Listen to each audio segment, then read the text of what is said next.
ತೋಟದ ಮನೆಗಳಿಗೆ ರಾತ್ರಿ ಕರೆಂಟ್ ನೀಡಬೇಕು ಎಂದು ತಿಪಟೂರಿನ ಕೆಇಬಿ ಕಚೇರಿ ಮುಂದೆ ಹಳ್ಳಿಗಳ ರೈತರು ಧರಣಿ. ತಿಪಟೂರು ತಾಲೂಕಿನ ಹಳ್ಳಿಗಳಲ್ಲಿ ತೋಟದ ಮನೆಗಳಿಗೆ ಸರಿಯಾಗಿ ರಾತ್ರಿ ಹೊತ್ತು ವಿದ್ಯುತ್ ಅನ್ನು ನೀಡುತ್ತಿಲ್ಲ ಎಂದು ತಿಪಟೂರು ತಾಲೂಕಿನ ತೋಟದ ಮನೆಯ ಕೆಲ ಹಳ್ಳಿಗಳ ರೈತರು ತಿಪಟೂರು ನಗರದ ಬೆಸ್ಕಾಂ ಕಚೇರಿ ಮುಂದೆ ನೂರಾರು ರೈತರು ಧರಣಿ ನಡೆಸುತ್ತಿದ್ದು, ಬೆಸ್ಕಾಂ ಕಚೇರಿಗೆ ಮತ್ತು ಬೆಸ್ಕಾಂ ಅಧಿಕಾರಿಗಳ ವಿರುದ್ಧ ಘೋಷಣೆಗಳನ್ನು ಕೂಗುತ್ತಿದ್ದಾರೆ. ನಮಗೆ ರಾತ್ರಿ ಹೊತ್ತು ತೋಟದ ಮನೆಗಳಿಗೆ ನಿರಂತರವಾಗಿ ಕರೆಂಟ್ ನೀಡುವವರೆಗೂ ನಾವು ಇಲ್ಲಿಂದ ಎದ್ದು ಹೋಗುವುದಿಲ್ಲ.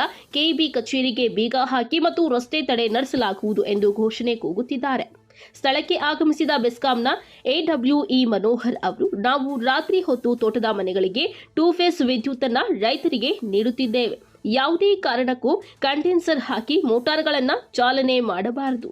ಚಾಲನೆ ಮಾಡಿದ್ರೆ ಕೆಇಬಿಯಲ್ಲಿ ಆಟೋ ಟ್ರಿಪ್ ಆಗುತ್ತದೆ ಹೆವಿ ಲೋಡ್ ಆಗಿ ಎಂದು ರೈತರನ್ನ ಮನವೊಲಿಸಲು ಯತ್ನಿಸಿದ್ರು. ಆದರೂ ಕೂಡ ಒಪ್ಪದ ರೈತರು ಧರಣಿಯನ್ನ ಮುಂದುವರಿಸುತ್ತಿದ್ದಾರೆ.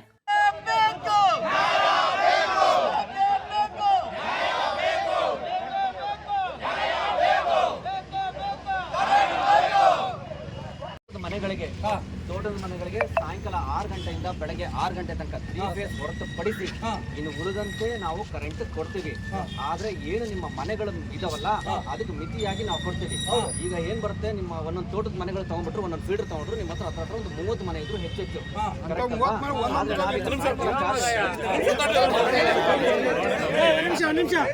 ಫೀಡರ್ ಚಾರ್ಜ್ ಮಾಡಿದಾಗ ಒಂದೊಂದು ಫೀಡರ್ 18 ರಿಂದ 20 ಆಂಪ್ಸ್ ಹೋಗ್ತವೆ.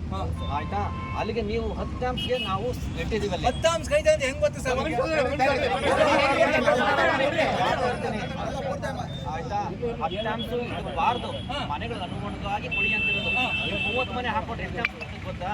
2 ಆಂಪ್ಸ್ ದಾಟಲ್ಲ, 4 ಆಂಪ್ಸ್ ದಾಟಲ್ಲ ಅನ್ಕೊಡಿ. ಈಗ ಯಾವಾಗ ಅದು ಯಾಕೆ ದಾಟುತ್ತೆ ಅಂದ್ರೆ, ಯಾವಾಗ ಆಟೋ ಸ್ಟಾರ್ಟರ್ಗಳು ಶುರು ಆಗ್ತವೆ, ಸಾಯಂಕಾಲ ನಾವು ಸಿಂಗಲ್ ಫೇಸ್ ಕೊಡ್ತಂದ್ರೆ ಆಟೋ ಸ್ಟಾರ್ಟರ್ ಆಗ್ತೀರಾ, ಕಂಡೆನ್ಸರ್ಗಳು. ಆಯ್ತಾ, ಇಲ್ಲಿ ಲೋಡ್ ಜಾಸ್ತಿ ಆದಾಗ ಟ್ರಿಪ್ ಮಾಡುತ್ತೆ. ಎಲ್ಲರೂ ಕೂಡ ಯಾರ್ಯಾರು ಹಾಕಿದ್ದಾರೆ ಅವರು ಆಟೋ ಸ್ಟಾರ್ಟರ್ಗಳು ತೆಕ್ಕೊಳ್ಳಿ. ಎಲ್ಲರೂ ಮನೆಗೂ ಮೊದ್ಲು ಹೆಂಗಿರುತ್ತೆ ಹಂಗೆ ಕರೆಂಟ್ ಇರುತ್ತೆ. ಬೆಳಗ್ಗೆ ಸಾಯಂಕಾಲ 6 ಗಂಟೆಯಿಂದ ಹಿಡಿದು ಬೆಳಗ್ಗೆ 6 ಗಂಟೆ ತನಕ ಕರೆಂಟ್ ಇರುತ್ತೆ. ವಿತ್ 3 ಫೇಸ್ ಬಂದಾಗ 3 ಫೇಸ್ ಇರುತ್ತೆ. ಆದ್ರೆ ಯಾವಾಗ ಯಾಕೆ ತೆಗಿಯಲ್ಲ, ನಾನು ಸಿಟಿ ಒಳಗಿರೋ ಸಿಂಗಲ್ ಫೇಸ್